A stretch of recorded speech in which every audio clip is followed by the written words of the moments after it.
Nakunan din ng CCTV ang pagbili ng mga suspect sa isang hardware store sa loob mismo ng mall ng mga liabing tubong ginamit nila sa pagbasag ng mga estanteng kanilang pinagnakawan. Ayon sa mga pulis, natatagalan daw sila minsan sa pagresponde sa mga krimen sa loob ng mga mall dahil hindi agad sila pinapayagang pumasok. May ulat on the spot si Mark Zambrano. Mark?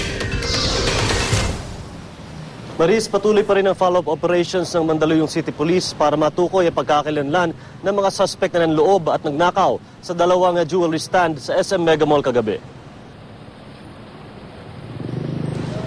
Ayon kay Senior Superintendent Florendo Kibuyen, kung estilo o modus ng pag-uusapan ay maaring ang kilabot na martilyo gang ang responsable sa nakawan.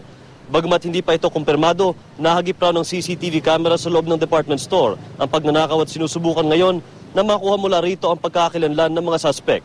Nahagip rin daw sa CCTV footage mula sa isang hardware store sa loob ng mall ang pagbili ng mga liabing tubo ng mga suspect na ginamit sa pagbasag ng mga estante. Na-recover sa crime scene ang naturang mga liabe. Ayon naman kay Police Senior Superintendent Danilo Maligalig, hirap daw silang rumisponde sa mga insidenteng krimen sa loob ng mga mall dahil kadalasan ay hindi sila pinapayagang pumasok agad. Inabot rin daw ng ilang araw bago maibigay ng pamunuan ng mall ang mga CCTV footage na kailangan sa investigasyon. Partikular na binanggit ni Maligalig ang insidente ng nakawan sa isang money changer sa isang mall sa Quezon City, kung saan matagal bago nakapasok ang mga pulis at nakatakas na ang mga suspect. Irerekomenda raw nila sa meeting kasama ang mga security groups ng mga mall na sa susunod ay payagan silang pumasok agad at rumisponde sa loob.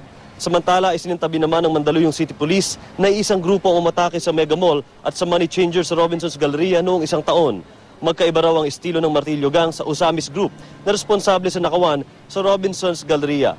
Maris, sa ngayon ay nag-iikot ang Mandaluyong City Police para mabigyan linaw kung ang martilyo gang ba talaga ang responsable sa krimen at nakatutok pa rin ng SWAT at ang miyembro ng PNP sa Mega Mall para sa karagdagang seguridad. Maris?